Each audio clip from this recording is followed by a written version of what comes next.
questo stranissimo, singolare oggetto che in realtà serviva per esporre la Mariegola dei Calafati, uno dei nostri pezzi così particolari, vedete, dove usa il plexiglass, un materiale allora nuovissimo, aggiuntato, vedete, con viti, per cui diciamo, già produce questi oggetti esemplari di museografia e li cala in ambienti che in realtà sono già dati, molto neutri, molto chiari, no? E poi ritornerà, come voi sapete, nel 59, o meglio 57 all'inizio dei lavori, inaugurazione 1960, e sarà la volta qui del piano che ci ospita, la celebre quadreria del Correr, dove avrà la guida essenziale. Noi citiamo sempre l'architetto, ma dietro l'architetto dietro al museografo c'è il museologo, no? E quindi i museologi in questo caso erano fior di personalità come Giovanni Mariacher, Teresio Pignatti, Pietro Zampetti, no? Per l'ordinamento delle opere, e lui le organizza in questi spazi straordinari che sono ancora intatti fortunatamente, mentre il piano terra purtroppo per modifiche che ha subito il percorso, la parte di Scarpa è piuttosto depauperata, abbastanza ben conservate sono le stanze proprio ultime del piano, le stanze cosiddette Morosini, no? Le altre parti dove lui aveva anche molto utilizzato, esposto per esempio tessili, gli abiti dei procuratori in queste straordinarie vetrine che appunto vedete la sala come era allestita in questo pannello fotografico, no? Sul fondo era uno dei colpi, diciamo, di teatro di Scarpa di questo intervento. Ecco, purtroppo i tessili come gli abiti dei procuratori o le bandiere veneziane, gli stendardi turchi, proprio su tutti i materiali che sono dovuti essere proprio conservativi man mano, diciamo, ritirati, no? E quindi, diciamo, ecco, l'intervento si è decisamente un po' impoverito, no? Noi interverremo l'anno prossimo, vero Presidente,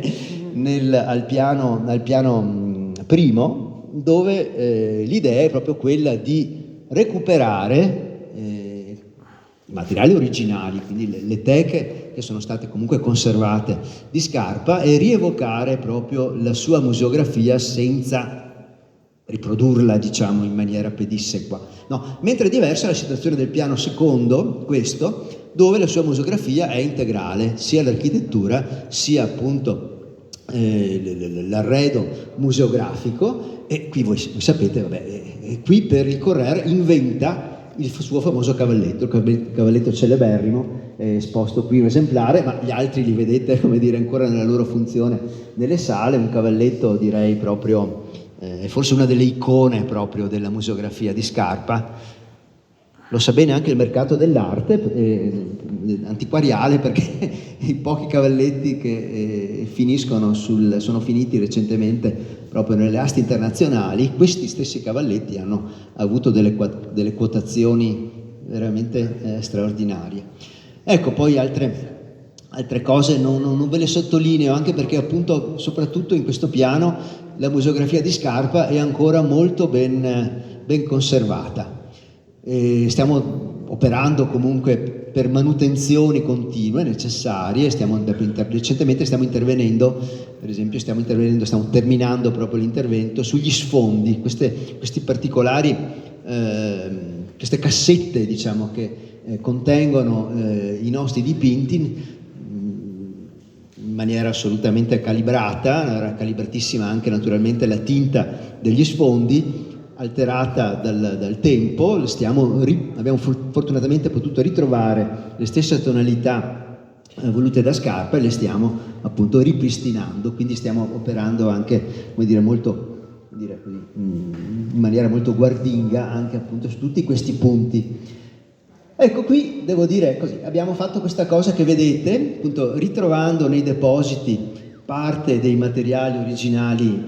recuperati e restaurati per l'occasione, e li abbiamo appunto allestiti in questa maniera molto, molto semplice, ma credo molto evocativa, e poi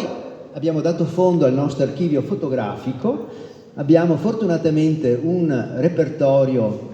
straordinario, centinaia di fotografie, sia in fase di cantiere sia poi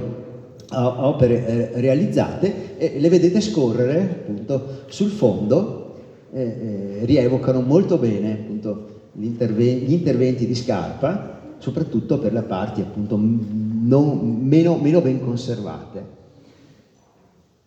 Ecco, che dire, basta, vi ho detto credo l'essenziale, sono solo doverosi i ringraziamenti, diciamo, a chi ha collaborato, naturalmente in primis la struttura tecnica della Fondazione Musei Civici, quindi Monica Rosina con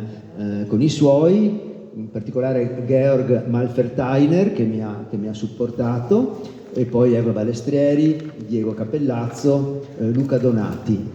e poi naturalmente tutto il resto della fondazione, Chiara Spaccina naturalmente che è sempre dietro, come dire, dietro le quinte ma ben presente, Elena Marchetti naturalmente e basta. E dopo soprattutto ecco chi ha realizzato quello che vedete in realtà, che ha dato forma architettonica, lo studio Ubis, e lui è, anche se stenta di Luca Facchini e Federico Dei Rossi, che hanno anche organizzato e anche riempito di contenuti, assieme a noi, quell'ipertesto, questo multimediale che vedete qui sotto alla Madonna della Misericordia, dove trovate più percorsi dedicati a Scarpa, la sua biografia, la sua opera di museografo e la sua opera del Correr, e trovate anche altri molteplici materiali per cui potete, come dire, così approfondire il tema proprio anche attraverso questo strumento. Basta, parlato anche troppo?